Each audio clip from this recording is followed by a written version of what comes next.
Avis vascular centre మన దేశంలోనే the best varicose vein hospital. ఏ శక్తి అయితే అన్ని జీవులలోనూ ఉండి వాటిని బుద్ధిని ప్రచోదన చేస్తూ ఉంటుందో అటువంటి సమస్తమైన జీవులలో ఉండే చైతన్య స్వరూపిణి అయినటువంటి ఆ జగన్మాతకి నమస్కారం. ఈ జగన్మాత సృష్ట్యాది నుండి ఇప్పటి వరకు ప్రతి మన్వంతరంలోనూ దుష్ట రాక్షసులు ఆవిర్భవించినప్పుడు ఆ రాక్షసులను సంహరించటం కోసం తాను రూపు కట్టి రాక్షస సంహారం చేసింది. ప్రతి మన్వంతరంలోనూ ప్రత్యేకంగా ఈ విధంగా రాక్షస సంహారం చేయడానికి ఆ తల్లి ఆవిర్భవించినటువంటిది ఆశ్వయుజ శుద్ధ పాడ్యమి. ఆనాటి నుండి 9 రోజులు శత్రువులతో రాక్షసులతో యుద్ధం చేసి వారి పరివారాన్నంతా సమూలంగా సంహరించి చిట్ట చివరికి 9వ నాడు రాక్షసుణ్ణి ప్రముఖంగా ఎవరైతే ఉన్నారో అతన్ని సంహరించటం జరుగుతుంది. ఆ తరువాత 10వ నాడు విజయోత్సవం చేసుకోవటం ఉంది. ఈ 9 రోజులు ఆ తల్లి రాక్షస సంహారం చేస్తున్నటువంటి సమయంలో ఆ తల్లికి నైతికమైనటువంటి బలం ఇస్తూ తమ శక్తులన్నీ కూడా అక్కడే కేంద్రీకరించబడి ఉండేటట్టుగా దేవతలు, మునులు, ఋషులు, దేవర్షులు అందరూ కూడా దీక్ష వహించారు. అందుకే నవరాత్రి దీక్ష అన్న పేరుతో మనం 9 రోజులు ఒక ప్రత్యేకమైన దీక్ష వహించటం ఉంది. ఈ విధంగా 9 రోజులు దీక్ష వహించి 10వ నాడు విజయోత్సవం చేసుకుంటే దానిని విజయదశమి అంటే విజయోత్సవం చేసుకున్నటువంటి దశమి అన్న అర్థంలో విజయదశమిగా చెప్పుకుంటాం.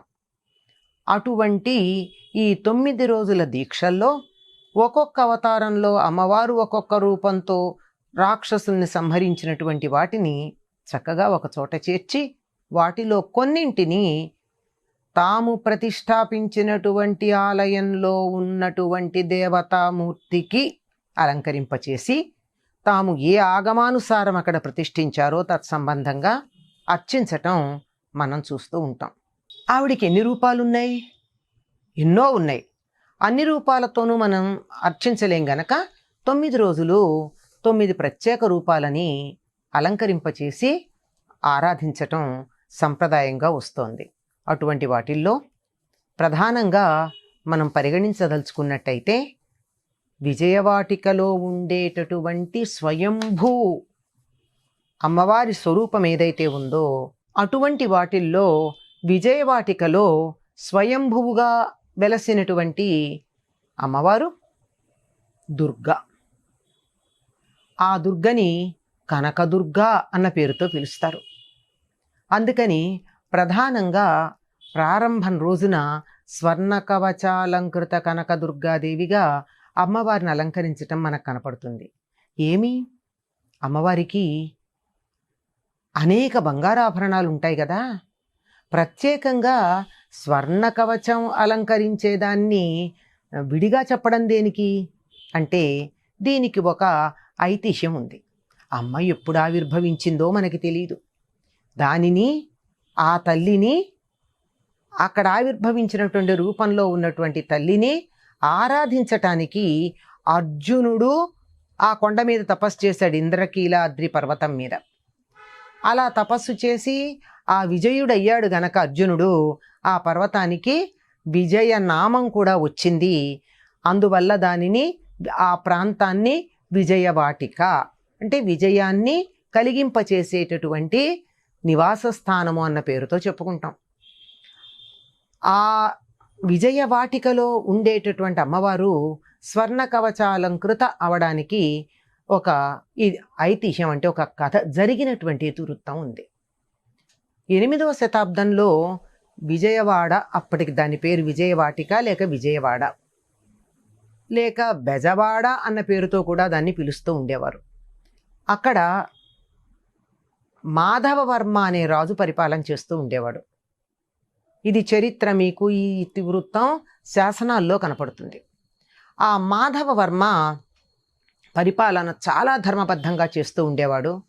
ఆయనకి లేక లేక ఒక కుమారుడు. ఆయన కూడా మంచివాడు, సద్బుద్ధి గలవాడు, ధర్మ మార్గంలో ప్రవర్తించేటటువంటి వాడు. అటువంటి వాడు ఒక రోజున ఎవరో పొగరుబోతు గుర్రాలను తెచ్చిస్తే వాటిని తాను స్వాధీనం చేసుకుంటాను అని వాటిని కట్టినటువంటి గుర్రం మీద వాటిని రథాన్ని తోలుకుంటూ బయలుదేరాడు. ఆ పొగరుబోతు గుర్రాలు మాట వినకుండా యథేచ్ఛగా వెడుతూ ఉంటే రాజుగారు అంటే యువరాజుగారు అలా వెడుతూ ఉంటే రాజభటులు దారిలో వాళ్ళందరినీ పక్కకు తప్పుకోండి తప్పుకోండి అని చెప్తూనే ఉన్నారు. అయినా సరే ఒక కుర్రవాడు వచ్చి ఆ రథచక్రాల కింద పడ్డాడు, ప్రాణం కోల్పోయాడు. ఆ తల్లి పెద్దది. ఆ పిల్లవాడిని తీసుకెళ్ళి రాజసభలో ముందు పెట్టి ఏడ్చింది. డబ్బుంటే అనుభవించండి అని చాలా మాటలు అంటుంది. అంతేగాని మాలాంటి బీదల ప్రాణాలు తీయడం ధర్మమా అని చాలా గట్టిగా నిగ్గదీసి అడిగింది. అడిగితే రాజు అక్కడ ఉన్నటువంటి న్యాయాధీశులని ధర్మాధికారులని అందరినీ కూడా అటువంటి నేరం చేసినటువంటి వారికి శిక్ష ఏమిటి అని అడిగాడు. అడిగితే ప్రాణానికి ప్రాణమే, అట్లా అయితేనే కదా మరొక్కసారి ప్రాణం తీసేటటువంటి పని చేయకుండా ఉంటారు అందరూను ఆ మాట అన్నారు. అంటే అప్పుడు అని చివరికి ఒక మాట అంటారు వాళ్ళు, రాజకుమారుడండి ఆ పొగరుబోతు గుర్రాల వల్ల జరిగింది, ధర్మ మార్గంలో ఉంటాడు, ఎప్పుడూ దారి తప్పలేదు, అటువంటి రాజకుమారుడు గనక మరణదండన విధించద్దు అని ఆ ధర్మాధికారులందరూ కూడా అంటే ధర్మాచార్యులు ప్రాడ్వివాకులు అంటారు న్యాయశాస్త్ర ప్రవీణులు వాళ్ళందరూ కలిసి ఒక తీర్మానం చేశారు. అంత తీర్మానం చేసిన మాధవవర్మ అంగీకరించలా. నా కుమారుడికి ఒక న్యాయం, మిగిలినటువంటి ప్రజలకు ఒక న్యాయము ఉంటుందా? లేదు. అందరికీ ఎటువంటి న్యాయం అమరు జరుపుతారో అటువంటి న్యాయమే నా కుమారుడికి కూడా అమలు జరపవలసినది అని ఆయన గట్టిగా తన నిర్ణయాన్ని వెలిబుచ్చాడు. చెయ్యగలిగిందేం లేదు రాజుగారి మాట అనడానికి. ఉన్నది ఒక్కడే ఒక్క కొడుకు, రాజ్యానికి వారసుడు, మంచివాడు, పొరపాటున జరిగింది. అతడు చనిపోతే రాజుకు వారసులు కూడా ఉండరు. అయినా సరే ధర్మం అంటే ధర్మం. రాజు మరణశిక్షని నిశ్చయం చేస్తూ నిర్ణయం చెప్పి సింహాసనం దిగి భోరున ఏడ్చట. అంటే సింహాసనం మీద కూర్చున్నప్పుడు రాజు, దిగాక తండ్రి ఏం చేయగలడు? సూర్యాస్తమయం లోపల జరపాలి శిక్ష అమలు. సూర్యాస్తమయ సమయానికి కుమారుడికి శిక్ష ఎటుపక్కకు జరుపుతూ ఉన్నారో సూర్యుడు అస్తమించే వైపుకు తిరిగి అటువైపుకు తిరిగి శూన్యంలోకి చూస్తూ గొల్లుమని భోరున ఏడ్చాడు కుమారుణ్ణి కోల్పోయినందుకు. కానీ ధర్మం నిలబడింది. అతడి ధర్మ నిరతికి మెచ్చి దుర్గాదేవి 2 గడియల పాటు విజయవాడలో బంగారు వర్షం కురిపించిందట. ఆవిడ బంగారు వర్షం కురిపించింది గనక ఆవిడికి కనకదుర్గ అనేటటువంటి పేరు వచ్చింది అంటారు. ఎవరు కూడా విజయవాడ దుర్గ అనరండి. విజయవాడ అనంగానే పక్కన ఇంకో మాట ఏం చేరుస్తారు? కనకదుర్గ అంటారు. మామూలు దుర్గ అనరు. స్వర్ణదుర్గ ఇట్లాంటి పనులు పేర్లు ఏమీ అనరు. కనకదుర్గ అన్న పేరుతోనే ఆ తల్లిని పిలుచుకోవటం ఉంటుంది. ఆవిడ చాలా దయామయి. ఏమాత్రం ధర్మ మార్గంలో ఉన్నా వాళ్ళందరినీ చాలా గొప్పగా అనుగ్రహించేటటువంటి లక్షణం కలిగింది. ఆవిడ సహజమైనటువంటి ఆ ధర్మాన్ని మెచ్చుకుని బంగారాన్ని కురిపించే తల్లి గనక ఈ మొదటి రోజున కనకదుర్గాదేవిగా ఆ తల్లికి స్వర్ణ కవచాన్ని అలంకరించి పూజించుకోవడం జరుగుతూ ఉంటుంది. ఇక్కడ బంగారం అంటే మన ఆభరణాలు చేయించుకునే లోహం మాత్రమేనా? కాదండి. ఏదైనా సరే ఉన్నత స్థితికి పరిణామం చెందిన ప్రతిదాన్ని కూడా మనం బంగారం అంటాం. పిల్లలు మంచి పని చేస్తే ఒరే బంగారం అంటాం, అంతే కదా. ఆ పని అది ఎలా ఉందంటే బంగారంలా ఉందంటాం.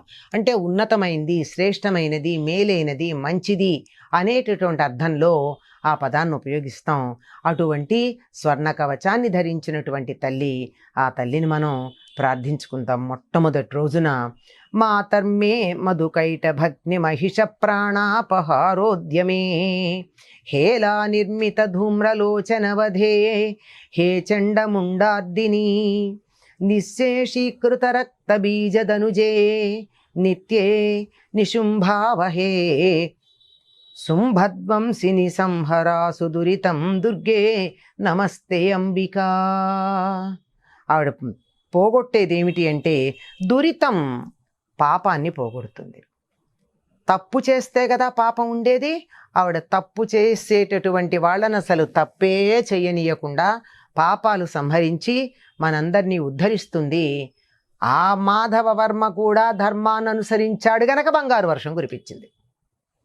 కనుక ధర్మ మార్గంలో ఉండే వాళ్ళని ఉద్ధరించేటటువంటి ఆ తల్లికి నమస్కారం చేస్తూ సర్వమంగళ మాంగళ్యే శివే సర్వార్థ సాధికే శరణ్యే త్ర్యంబకే గౌరీ నారాయణి నమోస్తుతే. స్వస్తి.